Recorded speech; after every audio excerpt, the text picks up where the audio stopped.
Okay, I just wanted to take a minute and go over a couple of best practices for you. You have in your hands a fantastic tool to add friends to your account, targeted friends of people that you want to network with in your business or for whatever purpose you have. However, like any tool, it can be misused.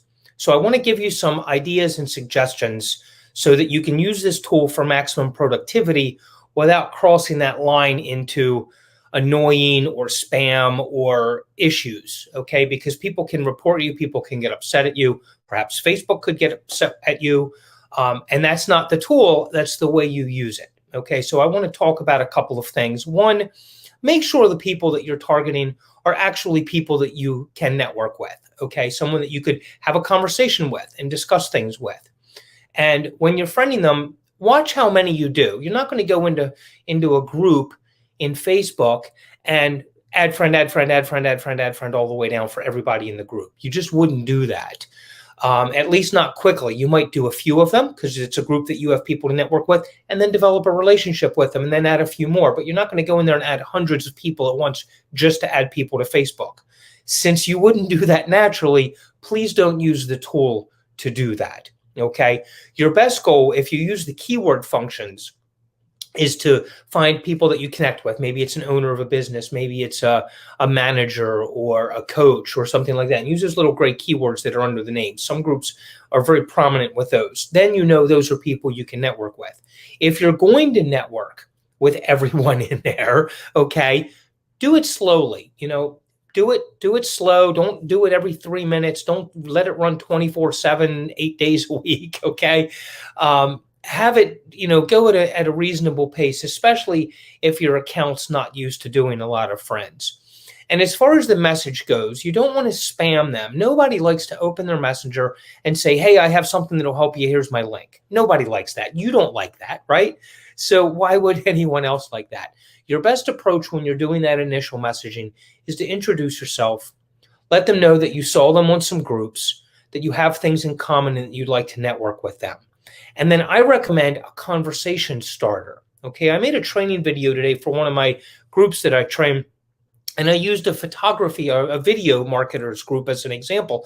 And they were talking about cameras to use and things like that. Well, if that's your niche, and I'm just using this as an example, and you're targeting people that know things about that niche, a good question might be, hey, is there any new equipment out there? Are there any new cameras out there, video cameras that you're considering or that I should know about? This is something that people love to talk about, right? If that's their niche, that's their passion, that's their business, they will talk about that. And if that's a business you're targeting or a niche you're targeting, then you should be able to talk about that also. If not, then start studying up on your niche. But you can get into a conversation with these people. Then it becomes very natural. Hey, I have, here's something that helped me, and you can show them whatever it is that you have to offer them. Whatever your business or service might be. But then it becomes part of a natural, actual conversation. All right, that's a much better way to approach people. It's the way that you do it normally when you're out there on Facebook. So why would you get a tool and do any different? But I see people get this tool and then they just start spamming people, and that's not what the tool's really designed to do. Okay, it's just designed to make you more productive. A really effective way, if we're talking about best practices, is to use the posts feature. So go into a group, find a post where people are commenting on it, and those people that are commenting on it are your targets, and then add friends to that post. Now, there may not be as many people. You may be in a group of 25,000 people. That post may only have 35 responses. So you're only going to send 35 requests out. But they're targeted. They're people that you could get into a conversation with. They're people that are active. They didn't just join the group because they were curious or they wanted to learn. They're active. These are your people to network with, to converse with, to engage with. So just some food for thought as you get into it. Just remember, it's a tool like anything else. A hammer can be used to build a house. It can be used to bash your neighbor over the head, okay? It's not the tool's fault, whichever happens to it. It's yours. Either you do good with it or you do bad with it. And this tool that you have to help you go find friends to network with and reach out to them and begin that conversation is just that. It's a tool. So use it appropriately. If you're not sure and you have questions, reach back out to us. Okay, we'd be happy to converse with you on that. And otherwise, go have fun.